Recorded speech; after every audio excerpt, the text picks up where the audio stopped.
I just want to do a really quick update to my video on MMA Recovery, mainly because, well, it's going to be quick because I've not got much storage on my phone. First thing to look at, omega-3 to omega-6. Get plenty of omega-3, try and minimise your omega-6. Don't fry foods in omega-6 fats. Well, fats high in omega-6 like sunflower oil goes toxic, causes pro-inflammatory. Get plenty of flaxseed. EPA in omega-3 is meant to be the most and strongest anti-inflammatory part to it, which you can get from fish oil. A counter argument from fish oil is that where's the fish coming from? Is it toxic?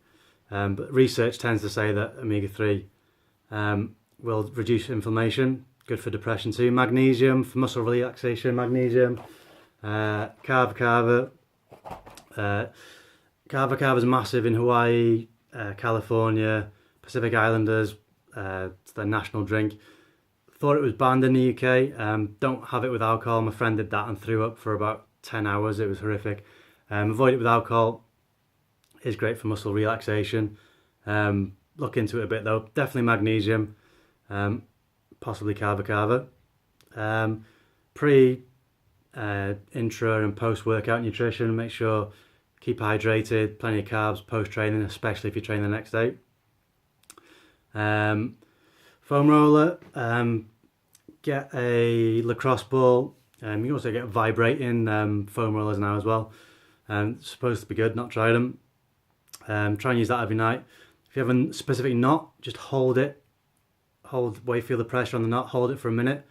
Don't do friction, right? Don't go back and forth, otherwise you'll irritate it. Going back and forth around your side of your back or your IT band's okay, but just hold it if you find a big knot.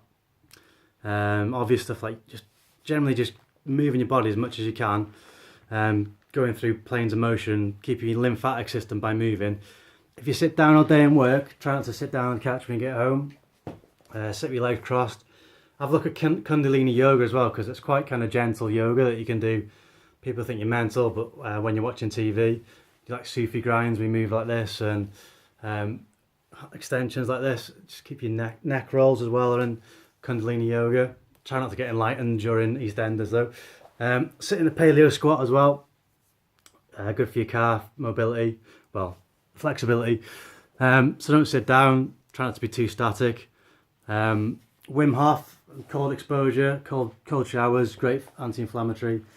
Also saunas. Be careful about doing both, but cold exposure or saunas.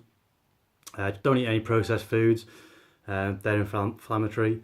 Tart cherry juice is supposed to be the strongest anti-inflammatory food. Have a look at the cherry juice concentrate you can get on Amazon. Also rosehip is good for inflammation, one of the strongest anti-inflammatory, natural anti-inflammatory you can get. Take care of your gut health. If you have allergies, this stuff, quercetin is good for allergies, nettle tea, rosemary is really good. This stuff as well is good for allergies. Can't say it, good at chia. Make sure your gut health is okay.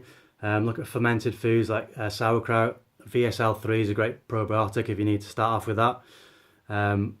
Make sure your lining's intact. Glutamine and collagen or gelatin are good. Baking soda.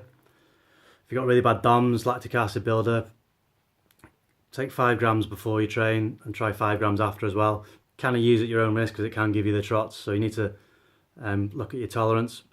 Adaptogens like rhodiola rosea, racy mushrooms, things like that can reduce your cortisol levels, improve your immune functioning. And one I want to tell you about is grounding. So grounding is literally putting your bare feet on the floor outside on the beach. You can get grounding mats. Ted, you okay, lad? So Ted actually got attacked by 2 dogs, and he got a bad wound on his shoulder, and his ears are kind of partially ripped. So he's got my grounding mat, if you can see it. It plugs into the wall, into the socket, because that should be earthed. Have a look at grounding. There's so much research on it now. Some amazing stuff on wound healing.